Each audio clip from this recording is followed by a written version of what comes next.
Ma sœur m'a jeté un verre de vin dessus devant 300 invités de mariage parce que j'ai refusé de lui céder ma maison du lac en guise de cadeau de mariage. Elle a hurlé, « Tu es égoïste !»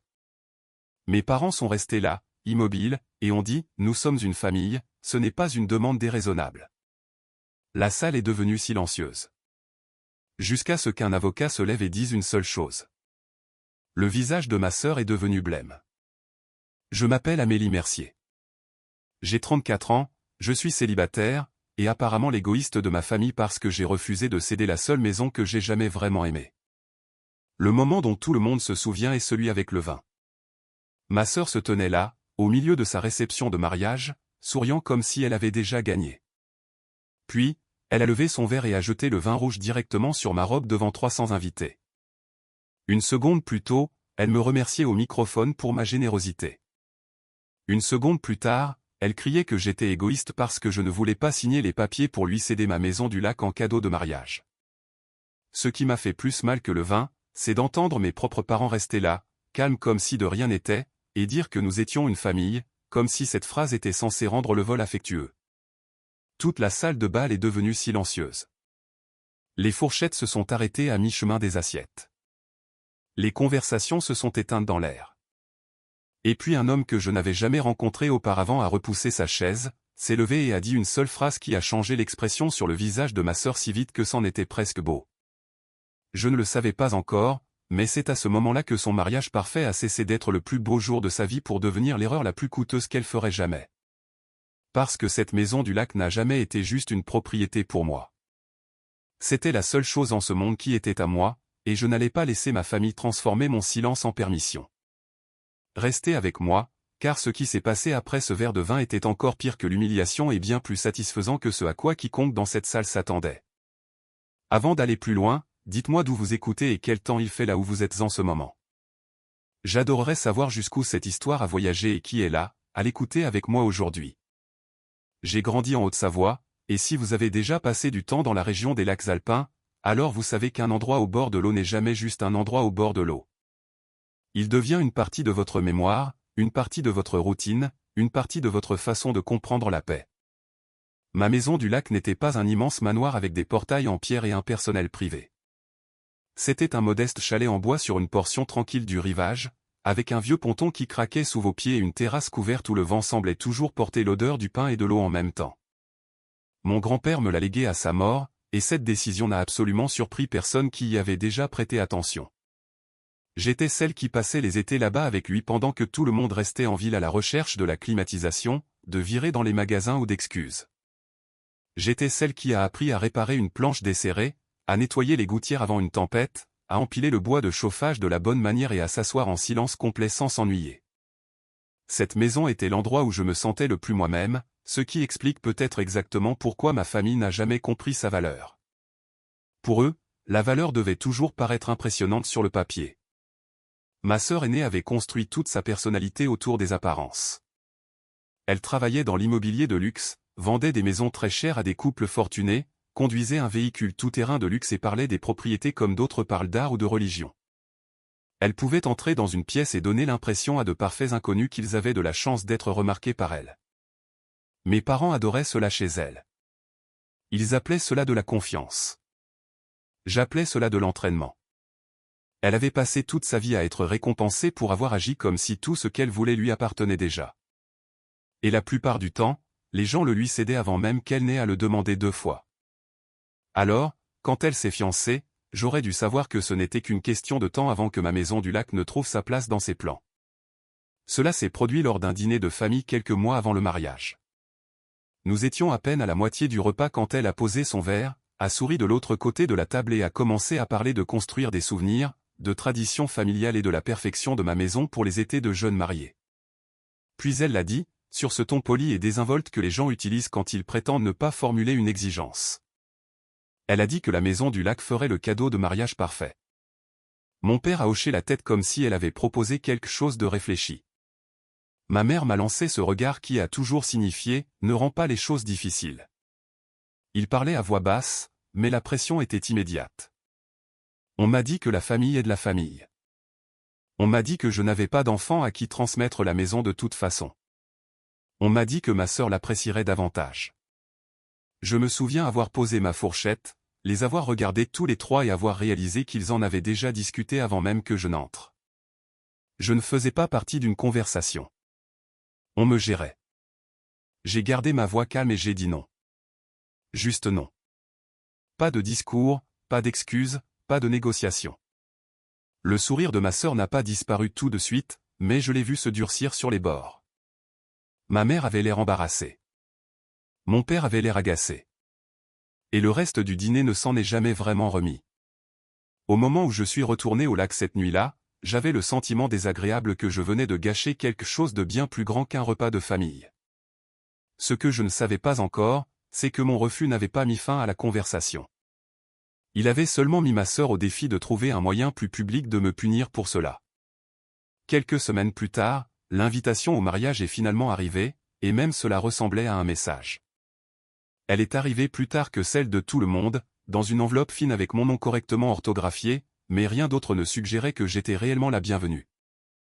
Il n'y avait pas d'invité supplémentaire, ce qui était étrange, mais pas surprenant. Ma sœur avait toujours compris que l'humiliation fonctionnait mieux lorsqu'elle paraissait assez petite pour être niée. Si quelqu'un demandait, elle pouvait dire que c'était un oubli. Si j'en parlais, j'aurais l'air mesquine. C'était sa forme de cruauté préférée, celle qui venait enveloppée dans une innocence plausible. J'ai quand même coché oui et j'ai renvoyé le carton le lendemain matin. Je n'allais pas lui donner une histoire à raconter sur le fait que j'avais manqué son mariage parce que j'étais amère. Quelques jours plus tard, ma tante Chantal m'a appelé. C'était la seule personne de la famille qui m'ait jamais parlé comme si je n'étais pas folle de remarquer ce que tout le monde prétendait ne pas voir. Elle n'a pas perdu de temps. Elle m'a dit que ma sœur avait parlé lors d'un déjeuner prénuptial comme si la maison du lac faisait déjà partie de son avenir. Pas peut-être, pas avec espoir, déjà. Elle avait apparemment dit aux gens qu'une fois le mariage terminé, tout serait réglé et la maison serait enfin là où elle devait être. Je me souviens avoir serré le téléphone plus fort et regardé l'eau pendant que ma tante baissait la voix et disait « Sois prudente ». Elle a l'air très sûre d'elle. Cet appel était déjà assez troublant, mais le courrier électronique qui est arrivé dans ma boîte de réception 2 jours plus tard était pire. Il provenait d'un contact d'une étude notariale que je ne connaissais pas. Quelqu'un utilisant un ton amical et professionnel, comme si nous aidions tous simplement à mettre la touche finale à un joyeux arrangement familial. En pièce jointe se trouvait un modèle d'acte de donation avec mes informations déjà remplies. Mon nom était inscrit à l'endroit où le propriétaire actuel signerait. Le nom légal de ma sœur était tapé proprement là où la propriété irait ensuite. Il y avait même une note disant qu'il serait heureux de rendre le processus facile et discret avant la cérémonie afin que le cadeau puisse être annoncé correctement. J'ai lu ce courrier électronique 3 fois, puis une 4e, non pas parce que j'étais confuse, mais parce que j'avais besoin de ressentir tout le poids de la délibération de cet acte. Ils ne m'avaient pas mal comprise. Ils n'avaient pas espéré que je changerais d'avis. Ils avaient construit un plan en prétendant que mon nom n'avait jamais existé. Je n'ai pas répondu. Je n'ai pas appelé mes parents. Je n'ai pas confronté ma sœur. Pour la première fois de ma vie, j'ai compris que raisonner avec des gens comme cela ne leur donnait que plus d'occasion de tordre vos mots en consentement. Alors, je suis restée silencieuse, j'ai tout sauvegardé et j'ai attendu. S'ils voulaient une représentation, j'avais le sentiment qu'ils en répétaient déjà une. Et si j'avais raison, le mariage n'allait pas être une célébration. Cela allait être une embuscade avec des fleurs. Le mariage a eu lieu dans un hôtel de luxe au bord du lac, à environ 1 heure de chez moi. Le genre d'endroit conçu pour paraître sans effort tout en facturant des milliers d'euros pour chaque détail soigné. La cérémonie elle-même était magnifique de cette manière coûteuse et soigneusement mise en scène qui rend bien en photographie et ne vous dit rien sur les personnes qui se tiennent sous les fleurs. Je suis arrivé tôt, j'ai gardé la tête basse et j'ai trouvé ma place à la réception, pour me rendre compte que j'avais été placé près des portes de service, assez près pour entendre le cliquetis de la vaisselle dans la cuisine. Mais assez loin de la piste de danse pour me sentir comme une pensée après coup. Cela seul m'a dit tout ce que j'avais besoin de savoir. Je n'étais pas là pour être incluse. J'étais là pour être gérée. Pourtant, je suis resté. J'ai souri quand on m'a parlé, j'ai répondu poliment quand des parents éloignés m'ont demandé comment j'allais, et j'ai essayé de me convaincre que peut-être ma sœur limiterait la performance au plan de table et à l'agressivité passive. J'aurais dû mieux savoir. Au moment où le dîner a été servi, je pouvais déjà sentir la soirée monter vers quelque chose. Ma mère a porté un toast sur la loyauté familiale et l'importance de soutenir les personnes que vous aimez alors qu'elles commencent un nouveau chapitre. Mon père a suivi avec un discours plus court qui a réussi à paraître chaleureux tout en atterrissant comme une pression. Puis ma sœur s'est levée, le microphone dans une main et son nouveau mari souriant à côté d'elle comme s'il n'avait aucune idée de ce qui allait se passer. Elle avait l'air radieuse, confiante, parfaitement en contrôle. Elle a remercié tout le monde d'être venu, a remercié les prestataires, a remercié nos parents, puis a tourné ses yeux vers moi avec un sourire si éclatant qu'il m'a immédiatement serré l'estomac. Elle a dit que certains cadeaux étaient plus significatifs que tout ce que l'argent pouvait acheter. Elle a dit que la vraie générosité familiale créait des héritages. Puis elle a annoncé devant 300 invités que j'avais décidé de lui donner ma maison du lac comme cadeau de mariage pour qu'ils puissent commencer leur vie conjugale entourée de souvenirs de famille. La salle a éclaté. Les gens ont applaudi. Quelques-uns se sont même tournés sur leurs chaises pour me regarder avec admiration, comme si je venais de faire quelque chose de noble et d'émouvant. Une femme à ma table m'a touché le bras et a dit que c'était la chose la plus douce qu'elle ait jamais entendue. Je pouvais entendre les félicitations se propager dans la pièce comme une vague. Ma sœur se tenait là, savourant le moment, souriant comme si elle venait de réaliser la surprise la plus élégante de la soirée. J'ai senti la chaleur monter à mon cou, mais je ne me suis pas levé. Je n'ai pas crié. Je ne lui ai pas donné la confrontation publique désordonnée qu'elle voulait clairement. Je suis juste restée assise là, stupéfaite de la facilité avec laquelle elle avait transformé un mensonge en un fait social en le disant dans un microphone. Pendant le reste du dîner, les gens n'arrêtaient pas de me jeter des regards empreints de cette douceur approbatrice qui me donnait envie de disparaître. Mes parents n'osaient même pas me regarder directement. Ils avaient la posture de gens espérant que le plan tiendrait si personne ne disait quoi que ce soit de trop honnête. Après la coupe du gâteau, lorsque la musique a repris et que les invités ont commencé à se diriger vers la piste de danse, je me suis finalement levé et j'ai commencé à marcher vers le couloir près des toilettes pour pouvoir respirer sans être observé.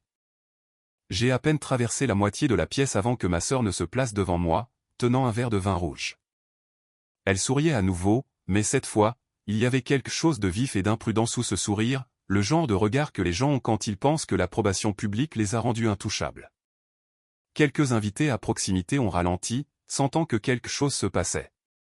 Elle a légèrement levé son verre et a dit assez fort pour que la moitié de la salle l'entende, « Merci d'avoir enfin fait quelque chose de généreux, Amélie. » Je l'ai regardée et j'ai dit, « Je n'ai jamais accepté cela. » Son sourire a disparu si vite que c'en était presque effrayant. Elle s'est penchée, et la seconde suivante, tout le verre de vin rouge a atterri sur le devant de ma robe. Froid et lourd et assez choquant pour que je ne puisse pas bouger. Des halètements ont éclaté autour de nous. Ma sœur a levé sa main libre et a crié, « Tu es égoïste. Tu sais cela? Tu es la personne la plus égoïste que j'ai jamais rencontrée. » La musique s'était arrêtée. Les gens regardaient. Du vin rouge coulait le long de ma jupe et sur le sol poli. Pendant une seconde, je ne pouvais rien entendre d'autre que mon propre pouls. Puis ma mère s'est précipitée, non pas pour voir si j'allais bien, mais pour contenir la scène. Mon père l'a accompagnée, la mâchoire serrée, déjà irrité par l'inconvénient de la vérité visible. Et au lieu de me défendre, au lieu de lui demander ce qui n'allait pas chez elle, ma mère m'a regardé droit dans les yeux et a dit, « Nous sommes une famille. » Ce n'est pas une demande déraisonnable. Je pense que quelque chose en moi a changé quand elle a dit cela. Pas brisé, changé. Parce qu'entendre sa propre mère décrire votre maison comme une faveur que vous êtes égoïste de garder arrache très rapidement la dernière couche d'espoir. La salle de bal était devenue silencieuse de cette manière terrible et complète dont le silence se produit lorsque des centaines de personnes réalisent soudainement qu'elles assistent à quelque chose de réel et de laid. Puis, une chaise a raclé le sol depuis l'une des tables centrales. Un homme en costume sombre s'est levé, a posé sa serviette et a parlé d'une voix claire qui a traversé la pièce comme une lame. Ceci est une agression, et il n'y a aucun transfert légal. Toutes les têtes se sont tournées vers lui. Le visage de ma sœur a perdu sa couleur si vite que c'en était presque surréaliste. Elle a ouvert la bouche, l'a refermée, puis a regardé autour d'elle comme si la pièce elle-même l'avait trahie. L'homme s'est approché, calme et sans hâte, et s'est présenté comme étant Thomas Laurent, un avocat spécialisé en succession et un vieil ami de l'oncle du marié. Il a sorti sa carte de visite de sa veste, me l'a tendue et a dit que si quelqu'un me contactait à nouveau au sujet de cette propriété, je devrais tout lui transmettre. Ma sœur a en fait essayé de rire, mais le son est sorti faible et tendu. Son mari, Étienne, avait l'air confus. Mes parents avaient l'air horrifiés, non pas par ce qu'elle avait fait, mais par le fait que quelqu'un avait dit à voix haute ce qu'ils avaient tous essayé de dissimuler. Je suis resté là, trempé de vin, tenant la carte de visite d'un inconnu dans une main et ce qu'il restait de ma dignité dans l'autre. Et pour la première fois de la soirée, je ne me sentais pas humilié. Je me sentais éveillé. Parce qu'à la seconde où cet avocat a parlé, l'histoire a cessé d'être celle d'une sœur égoïste refusant d'aider sa famille pour devenir ce qu'elle était vraiment, une tentative publique de me faire honte pour me forcer à abandonner quelque chose qui ne leur avait jamais appartenu. Et ce n'était que le début. Mon père nous a rejoints une minute plus tard, m'a regardé de haut en bas comme si ma robe tachée le dérangeait personnellement, et m'a dit de ne pas rendre les choses plus laides qu'elles ne l'étaient déjà. Je me souviens être resté là, dans l'air froid de la nuit, sentant le merlot renversé et le parfum cher, et réalisant que la moindre parcelle d'espoir en moi qui espérait encore que mes parents la verraient enfin clairement venait de mourir là, sur cette terrasse. Je n'ai pas argumenté. Je n'ai pas pleuré. Je les ai juste regardés tous les deux et j'ai dit que je partais. Aucun d'eux n'a essayé de m'arrêter. Le lendemain matin, je me suis réveillé dans ma maison du lac avec un mal de tête, une housse à vêtements pleine de tissus ruinés, et un message texte de ma sœur qui attendait sur mon téléphone comme si rien d'inhabituel ne s'était passé. Il disait, sans rancune. Nous voulons toujours utiliser la maison en juillet pour les photographies de mariage et quelques jours au bord de l'eau. Le lire m'a retourné l'estomac. Il n'y avait aucune excuse, aucune honte, juste un sentiment de droit déguisé en conversation normale. Quelques heures plus tard, les choses ont encore empiré. J'ai ouvert Instagram et j'ai vu qu'elle avait déjà publié une série de photographies de la réception. Il y avait des images des fleurs, de la piste de danse, du premier baiser, puis une photographie souriante d'elle et de son mari avec une légende qui remerciait la famille de les avoir aidés à commencer leur nouveau chapitre, suivie d'une ligne sur leur cadeau de mariage de rêve. La maison du lac. Mon cœur s'est mis à battre si fort que je pouvais l'entendre. Mes parents avaient tous les deux aimé la publication. Ma mère avait laissé un commentaire plein de cœur. Mon père avait écrit quelque chose sur les bénédictions familiales. C'était là, en public. Un mensonge soigné rendu officiel simplement parce que suffisamment de personnes étaient prêtes à jouer le jeu. J'ai commencé à prendre des captures d'écran immédiatement. Avant même que j'aie pu finir, mon téléphone a sonné. C'était un entrepreneur local qui demandait quand il pouvait passer à la propriété pour discuter des mesures pour une extension du ponton et des mises à jour des extérieurs. Pendant une seconde, j'ai honnêtement cru que j'avais mal entendu. Quand j'ai demandé qui avait demandé le devis, il m'a donné le nom de ma sœur. Je lui ai dit qu'il devait y avoir une erreur et j'ai mis fin à l'appel. Mais 20 minutes plus tard, un autre message est arrivé d'un photographe demandant l'accès au rivage pour une séance photographique de jeunes mariés. C'est à ce moment que la dernière parcelle de confusion a disparu. Ma sœur ne se contentait pas de dire aux gens que la maison du lac était à elle. Elle construisait une trace écrite de suppositions autour d'elle, espérant que si suffisamment de prestataires, de parents et d'abonnés en ligne croyaient à l'histoire, la réalité finirait par se plier à sa version. J'ai parcouru ma maison pièce par pièce cet après-midi-là, vérifiant chaque serrure, chaque fenêtre, chaque volet. Puis je suis allé en villégier acheter des caméras de sécurité. Au coucher du soleil, j'en avais une pointée sur l'allée avant, une sur l'entrée latérale et une face au ponton. J'ai sauvegardé chaque message texte, chaque capture d'écran, chaque appel manqué et chaque courrier électronique dans un dossier au nom de ma sœur. J'en avais fini de réagir comme s'il s'agissait d'un drame familial. C'était maintenant de la documentation. Et pour la première fois depuis le mariage, j'ai senti quelque chose de plus stable que la colère s'installer en moi. Elle voulait une histoire publique. Très bien. J'allais en construire une factuelle. Le lendemain de l'installation des caméras, je suis monté au grenier et j'ai sorti le coffre en cèdre que mon grand-père utilisait pour garder de vieux papiers, des cartes de pêche et des choses qui, selon lui, comptaient plus que les gens ne le réalisaient. Je ne l'avais pas ouvert depuis des années. À l'intérieur se trouvait exactement le genre de choses que l'on attendrait d'un homme qui faisait confiance à la mémoire mais croyait toujours aux preuves. Il y avait des documents fiscaux, des factures d'entretien, des notes manuscrites sur les réparations, une enveloppe avec la copie originale de l'acte de propriété, et tout au fond, enveloppé dans une vieille chemise en flanelle. Une clé de stockage de données dont j'avais complètement oublié l'existence. Je l'ai presque manqué. Sur la clé se trouvait un fichier vidéo étiqueté avec les initiales de mon grand-père. Je me suis assise là, sur le sol du grenier, et je l'ai lu sur mon ordinateur portable, avec de la poussière sur mon jean et mon cœur battant plus fort chaque seconde. Mon grand-père avait l'air plus âgé que dans mes souvenirs, but sa voix était ferme. Il disait que si je regardais cette vidéo, cela signifiait qu'il était parti et qu'il pourrait y avoir des questions sur la maison. Puis il a dit quelque chose qui m'a coupé le souffle pendant une seconde. Il a dit que la maison du lac m'appartenait parce que j'étais celle qu'il aimait pour ce qu'elle était, pas pour ce en quoi elle pouvait être transformée. Il a dit que j'écoutais quand il parlait de garder un endroit bien entretenu, et que je comprenais que certaines choses dans une famille étaient destinées à être protégées, non échangées.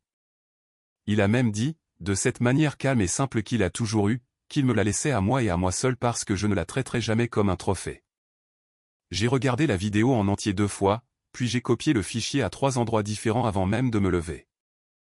Cet après-midi-là, j'ai appelé Thomas Laurent. Il m'a dit de tout apporter. Alors, je l'ai fait. J'ai apporté la vidéo, la copie de l'acte, les captures d'écran de la publication de ma sœur, le courrier électronique de l'étude notariale, les messages textes, les journaux d'appel de l'entrepreneur, tout. Thomas a tout étalé sur la table de conférence de son bureau et a tout examiné pièce par pièce avec le genre de concentration qui vous fait réaliser qu'une situation peut être laide sans être floue. Il a dit que ma sœur avait un schéma, et que les schémas comptent. Il a dit que l'annonce publique au mariage, le vin, les messages de suivi, la publication en ligne et les contacts avec les prestataires pointaient tous vers la même stratégie, pression d'abord, puis récit, puis paperasse. Entendre quelqu'un le dire si clairement a rendu toute l'affaire moins insensée. Je ne réagissais pas de manière excessive. J'avais été ciblé. Thomas a rédigé une lettre de mise en demeure cet après-midi-là. Elle ordonnait à ma sœur de cesser de revendiquer tout droit de propriété sur le bien, de cesser de contacter des prestataires à ce sujet, de cesser de le présenter en ligne comme un don ou un transfert, et de préserver toute communication relative à la maison. Il m'a également aidé à prendre une mesure plus pratique qui m'a immédiatement fait me sentir plus en sécurité. Nous avons placé des alertes sur le dossier de la propriété et contacté le bureau du cadastre de la mairie afin que toute tentative impliquant des changements de propriété, des permis ou des revendications enregistrées déclenche une notification. Pour la première fois depuis le mariage, j'avais l'impression de ne pas être au milieu d'une tempête les mains vides. J'avais des preuves. J'avais un conseil. J'avais une ligne dans le sable qui n'était plus émotionnelle. Elle était légale. À peu près à la même époque, quelque chose d'inattendu a commencé à se produire. Un de mes amis qui travaillait pour une association locale de préservation du patrimoine m'a demandé si je voulais aider à aménager et à conseiller sur un petit projet de restauration pour un vieux chalet près du lac. Puis une autre personne m'a demandé si je pouvais donner des conseils sur les choix de peinture, l'aménagement et la manière de préserver le caractère original d'une propriété familiale sans la transformer en une fausse salle d'exposition de luxe. J'ai dit oui, principalement parce que j'avais besoin de quelque chose à faire à part faire une fixation sur le prochain mouvement de ma sœur. Ce qui a commencé comme une faveur est devenu un travail indépendant stable plus rapidement que prévu. J'avais un bon œil. Je comprenais les vieilles maisons et je me souciais de garder les lieux honnêtes. Cela s'est avéré plus important pour les gens que je ne le pensais. Quelques semaines plus tard, j'ai lancé un carnet de bord en ligne que j'ai appelé l'héritage du lac.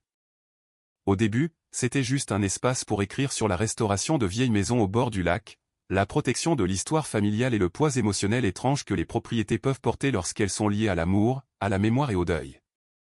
Je n'ai pas utilisé de nom. Je n'ai pas raconté toute l'histoire, mais les lecteurs ont quand même répondu. Certains sont venus pour les articles sur le design et la restauration. D'autres sont restés parce qu'ils ont reconnu la chose plus profonde qui se cachait en dessous, la question de ce qui se passe lorsque les personnes les plus proches de vous décident que vos limites sont négociables. Ce journal en ligne a commencé à être partagé plus que ce à quoi je m'attendais.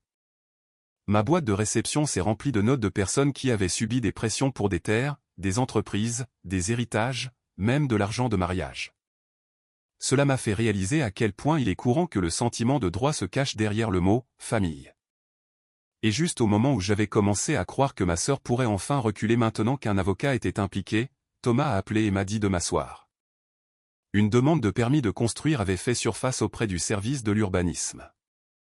Quelqu'un avait initié des démarches administratives liées à ma maison du lac et le nom sur la ligne de contact était celui de ma sœur. Non seulement elle avait ignoré l'avertissement, mais elle était passée à la vitesse supérieure. Elle essayait de passer de la performance à l'action.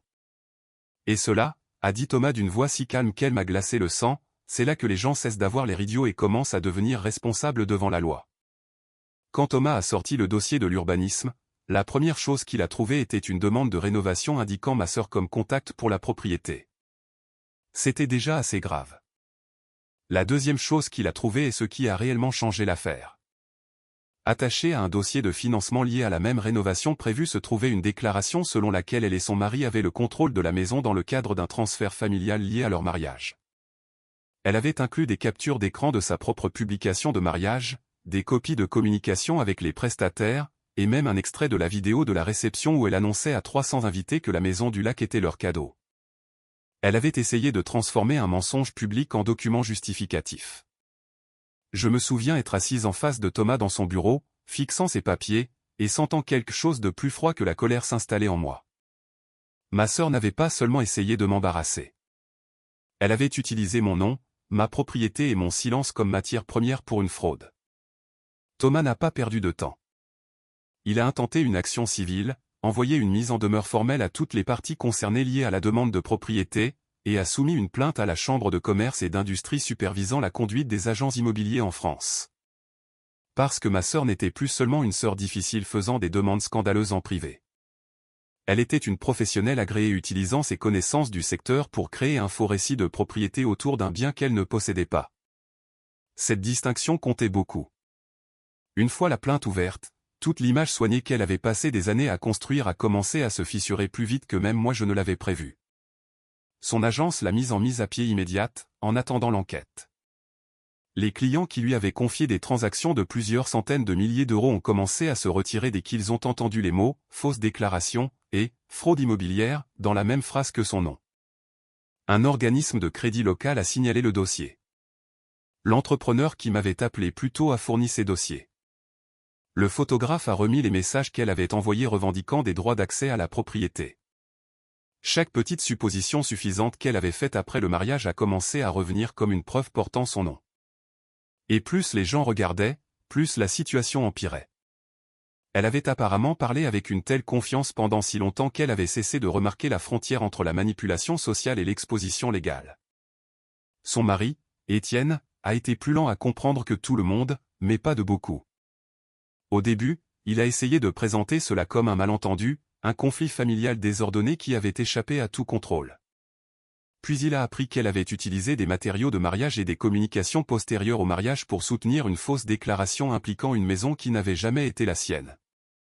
Puis il a réalisé que son propre nom était apparu dans des documents liés à des plans qu'il ne comprenait pas entièrement. C'est alors que l'expression sur son visage est passée de la confusion à la panique. Un mariage qui commence par la tromperie ne devient pas plus fort sous le coup d'une enquête. Il devient plus bruyant, plus méchant et impossible à défendre. En quelques semaines, il a déménagé. Quelques mois plus tard, il a demandé le divorce. Ce que j'ai entendu par des parents, c'est qu'il a dit qu'il pouvait gérer l'ambition, l'image, même l'égoïsme, mais pas une malhonnêteté qui pourrait l'entraîner dans des conséquences juridiques avant même qu'il n'ait fini d'ouvrir leur cadeau de mariage. Mes parents ont essayé pendant un petit moment de continuer à prétendre que tout cela était une malheureuse réaction excessive. Ils ont qualifié Thomas d'agressif. Ils ont dit que je punissais ma sœur trop durement. Ils ont demandé si des excuses privées pourraient faire disparaître toute l'affaire. Mais lorsque la commission de régulation a avancé et que son agence a officiellement rompu les liens avec elle, le ton dans la famille a changé. Soudain, personne ne voulait plus défendre ce qu'ils avaient autrefois appelé une « demande raisonnable ». Les gens qui avaient applaudi au mariage ont cessé d'appeler. Les parents éloignés qui avaient admiré sa vie mondaine ont commencé à l'éviter. Le même réseau familial qui avait nourri sa confiance pendant des années est devenu très silencieux une fois que son comportement n'était plus caché derrière son charme. Le coup de grâce est venu lorsque l'enquête a conclu qu'elle avait fait de fausses déclarations en relation avec une activité liée à la propriété tout en agissant sous l'autorité et l'apparence d'une professionnelle de l'immobilier agréée. Sa carte professionnelle a été révoquée, pas suspendue. Révoquée. D'un seul coup, la carrière autour de laquelle elle avait bâti son identité avait disparu. Les clients ont disparu. Les invitations se sont taries. L'image coûteuse est devenue impossible à maintenir sans les revenus et la réputation qui la soutenaient. Elle a fini par mettre son propre appartement en vente pour couvrir les frais d'avocat, les dettes et le désordre qui a suivi. Il y a un type de silence particulier qui s'abat sur quelqu'un qui a passé toute sa vie à supposer que les conséquences étaient pour les autres. C'est dans ce silence que ma sœur a finalement dû s'asseoir. Des mois plus tard, par un après-midi gris au début de l'automne, elle s'est présentée seule à ma maison du lac. Pas de véhicule de luxe aux vitres teintées, pas de sourire éclatant, pas de public. Elle avait l'air plus petite, en quelque sorte, comme si la vie lui avait enfin retiré les projecteurs. Je suis sorti sur la terrasse et elle est restée au bas des marches pendant une seconde avant de dire mon nom d'une voix que je reconnaissais à peine. Puis elle s'est mise à pleurer. Pas de manière dramatique, pas de manière théâtrale, juste le genre de pleurs épuisés qui viennent quand quelqu'un n'a plus d'histoire à se raconter. Elle a dit qu'elle était désolée. Elle a dit qu'elle s'était convaincue que parce que j'étais silencieuse, je finirais par céder. Elle a dit qu'elle avait passé tellement d'années à être louée pour obtenir ce qu'elle voulait qu'elle avait cessé de se demander si elle avait le droit de le vouloir en premier lieu. Elle s'est excusée pour le mariage, pour le vin, pour la publication, pour les mensonges, pour avoir transformé notre famille en une machine conçue pour me mettre la pression. J'ai écouté. Je croyais que pour la première fois de sa vie, elle comprenait enfin qu'elle avait détruit quelque chose de réel. Mais comprendre les dégâts n'est pas la même chose que de les réparer. Je ne lui ai pas dit que tout allait bien. Je ne l'ai pas prise dans mes bras. Je ne lui ai pas offert le soulagement facile d'un pardon instantané. Je lui ai dit que j'espérais qu'elle pensait ce qu'elle disait, et que j'espérais qu'elle deviendrait quelqu'un qui ne ferait plus jamais cela à une autre personne. Puis je lui ai dit que la maison était toujours à moi. La réponse était toujours non, et que certaines limites ne deviennent visibles qu'après que quelqu'un se soit blessé contre elle. Elle a hoché la tête comme si elle le méritait, parce que c'était le cas. Quand elle est partie, je suis resté sur la terrasse jusqu'à ce que sa voiture disparaisse au bout de la route, puis j'ai marché jusqu'au ponton et je me suis assise là comme je le faisais avec mon grand-père quand le monde semblait simple et que l'eau rendait tout honnête. La maison était silencieuse. Le lac était calme, et pour la première fois depuis très longtemps, j'ai ressenti quelque chose de plus profond que la victoire. J'ai ressenti la paix. Ma sœur a perdu son mariage, sa carrière, sa réputation, sa place facile au centre de chaque pièce, et l'illusion que le fait d'être de la famille lui donnait droit à tout ce qu'elle voulait. J'ai gardé la maison. J'ai gardé mon nom propre. J'ai gardé la vie que je me suis construite après que la pire nuit de ma vie m'ait forcé à cesser d'appeler le manque de respect par des mots plus doux. L'héritage du lac a continué de croître.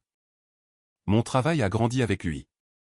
Les gens me faisaient confiance non seulement parce que je savais comment protéger le caractère d'une vieille maison, mais parce que je comprenais ce que signifiait protéger quelque chose de précieux quand tout le monde autour de vous vous dit de laisser tomber. S'il y a une chose que toute cette histoire m'a apprise, c'est que protéger ce qui vous appartient n'est pas égoïste. C'est le respect de soi. Famille ne signifie pas accès illimité. Amour ne signifie pas capitulation. Et une limite n'est pas une cruauté simplement parce qu'elle déçoit quelqu'un qui pensait que votre vie était à lui de la gérer. Parfois, la chose la plus importante que vous puissiez faire est de dire non une fois, de le penser, et de laisser les gens qui n'ont jamais respecté ce mot découvrir à quel point il peut devenir cher de l'ignorer. Chez Argon Vengeance, notre équipe travaille dur pour créer des histoires significatives et engageantes qui font plus que divertir. Nous nous engageons à partager des histoires de fiction conçues pour offrir des leçons utiles, une éducation réfléchie et des connaissances précieuses pour notre public.